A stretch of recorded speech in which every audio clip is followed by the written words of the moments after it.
Agora tu vai quebrar esse mito pra mim, de que o Roger não te usava, do que o Roger não ia com a tua cara, entre aspas, e que com o Renato em 16, que tu foi usado como tal do extrema pela direita.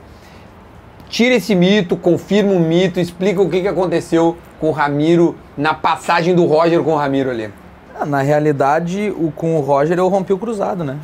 Foi em 2015 que eu rompi o ligamento cruzado do joelho e aí eu fiquei 7 meses parado. Foi mais ou menos... Do direito? Do joelho esquerdo. Lá em Caxias, contra o Juventude, né? Sim. Eu rompo o ligamento cruzado do joelho e aí fico 7 meses parado e aí volto em outubro, se eu não me engano.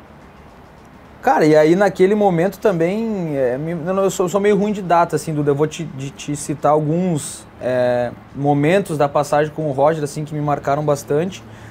Mas naquele time do Roger, que eu jogava de volante, era o Wallace e Maicon, né? Os dois num nível de atuação fora de série, né? Os dois jogando fino do futebol, como se diz na nossa linguagem. E aí tu tem que entender, a gente não pode aceitar a reserva, mas a gente tem que entender e respeitar o companheiro e trabalhar para tentar jogar. E eu voltando de ligamento cruzado, né, cara? Então a volta, ela é difícil, né? Ela demanda um tempo e aí eu voltei mal, assim, não voltei bem da lesão, precisa realmente de um tempo. Aí na pré-temporada de 16 eu faço a pré-temporada do início e inicio a Libertadores, a gente estava sem lateral, se eu não me engano. Jogou um menino da base, jogou um jogo, e aí o Roger chegou em mim no momento e pediu se eu podia jogar como lateral. Lateral direito daí. Exatamente, e aí joguei como lateral, aquela Libertadores, já tinha jogado no Juventude como lateral também, então eu joguei naquela oportunidade, a gente cai pro Rosário, aí no decorrer da caminhada a gente cai pro Rosário, um baita time do Rosário, diga-se de passagem, né? Baita time do Rosário, a gente cai fora. E cai pro Juventude, né?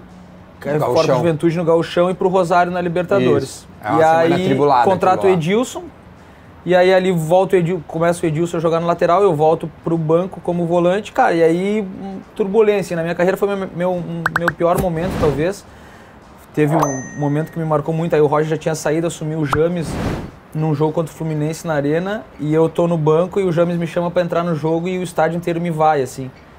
Aquele foi um momento que me marcou muito, obviamente negativamente, né? E claro, que eu falei, cara, eu nunca mais quero viver isso, né? E aí o estádio me vaiou quando o James me chamou, da vontade de cavar um buraco e se esconder, né? Mas por que quando tu tava ali e foi vaiado, tu sabia Duda, tava mal, cara, tava mal, o time todo tava mal. E no futebol, quando a fase é ruim do time, acaba sempre sobrando para alguns jogadores que acabam pagando esse pato, digamos assim. E naquele momento eu individualmente estava mal e fui um dos caras que a torcida vaiou naquele momento e que me marcou muito, assim, cara. Até mas tu achava justo? Pô, Duda, justo. A torcida tem direito de cobrar e de opinar sempre, tanto pro bem quanto pro mal, né? Mas, cara, a gente como jogador um momento da minha carreira que eu... Não vou te dizer que eu queria, talvez, apagar, porque tudo serve de aprendizado, né? Então serviu de aprendizado para mim também essa vaia. Mas doído, cara. Foi bem triste, foi... Quando eu te perguntei o justo, era no sentido de que se tu não tava jogando, se tu não tava... Mas eu entrava nos jogos, né, Duda? Eu participava. Mas... Eu era reserva, mas eu participava. E como substituto do Maicon e do Wallace, que eram dois... Exatamente. E aí, cara, aí teve aquele episódio da vaia. E logo em seguida, Renato chega, de novo, né? Pra aquela luz no fim do túnel pra mim, né? Chega o Renato, ele conta que até o pessoal tava querendo me negociar na época que ele chega no clube. E ele sabia disso, não? Não chegou até mim. E ele chega num dia no vestiário assim e, cara, o que tá acontecendo contigo? Eu falei, professor, o senhor me conhece, tô trabalhando como sempre trabalhei, só que as coisas não estão acontecendo, nem pra mim, nem pro time. Tô num momento difícil, mas tô trabalhando pra tentar mudar. E ele falou assim, cara, calma, tenha calma, continua trabalhando que eu vou arrumar um lugar pra ti no time.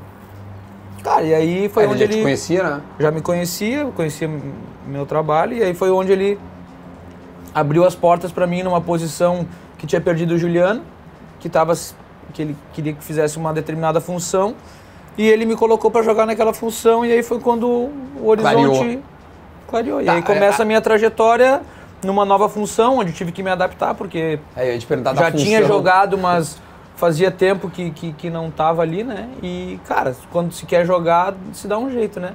E aí comecei a me adaptar, o time começou a andar. E aí no final da temporada a gente ganha a Copa do Brasil. Tá, mas, meu, como é que foi? Porque, cara, tu era segundo volante ou lateral? Aí tu acabou... Mas já fui meia, Duda, já fui... Você não é goleiro. Nas bases já fui zagueiro, já, apesar de ser anão, já me colocaram na zaga quando na base. Zagueiro mesmo? Mas que tipo, num 3 zagueiros, assim, na sobra? Como eu sei, conheço, né? Então, falei, cara, professor, eu quero jogar. Se for de goleiro, eu dou um jeito. Eu vou dar meus pulos, né? Como se diz. E vamos embora, que pulo, né? E aí foi, cara. E aí mudou a minha vida.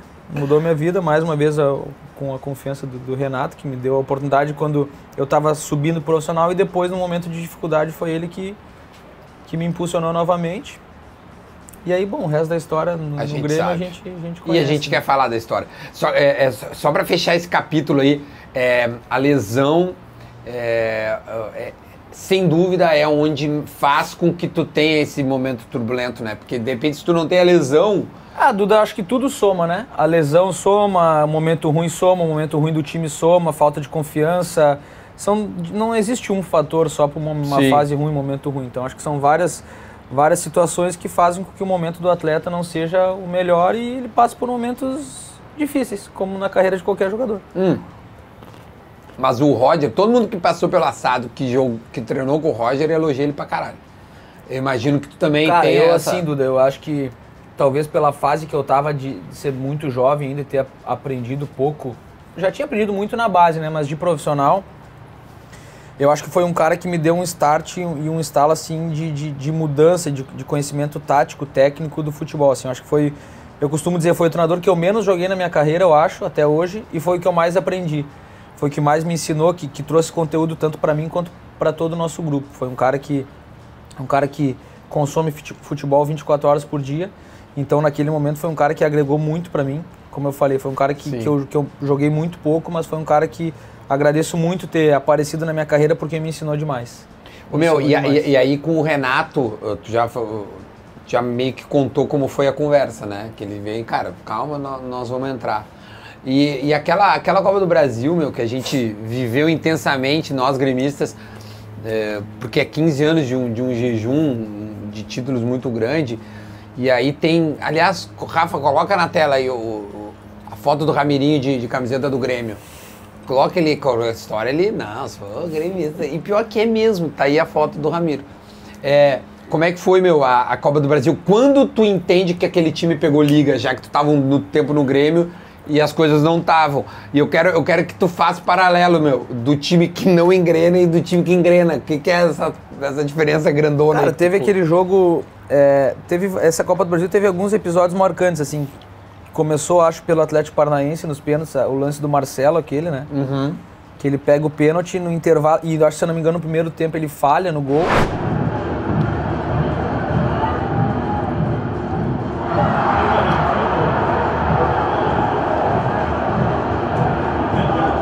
Ele falha no gol e ele vai pro intervalo dizendo que, cara, acabou minha carreira no Grêmio, vou pedir pra ir embora, eu não aguento mais. Não sabia disso, cara. Ele chateado porque tinha sido falha e ele carregava um peso muito grande, né? Porque o Marcelo é cria da casa, ele tinha uma identificação muito grande, carregava esse peso por muito tempo sem vencer e ele falha naquela Copa do Brasil. E ele vai pro intervalo extremamente triste, assim, abatido e fala, cara, se perder hoje, se cair fora, pra mim deu, porque eu não aguento mais. Caramba, ele carregava, até não sei se podia abrir isso ou não, mas eu tô te contando porque eu tô sendo sincero do que aconteceu dos episódios daquela Copa do Brasil. E ele vai pro intervalo falando isso, triste, nós, calma, vambora. Cara, e ele volta pro segundo tempo, a gente empata, pênalti, e ele é o herói dos pênaltis. Ele pega aquele pênalti do Everton, se torna um herói, e aí passamos para as quartas, Palmeiras. Isso. O jogo em casa, eu vou e faço... Quem é que fez o gol? Eu faço aquele gol, que pra mim também aí foi a virada minha, talvez, ali onde eu... E lembro, assim, da comemoração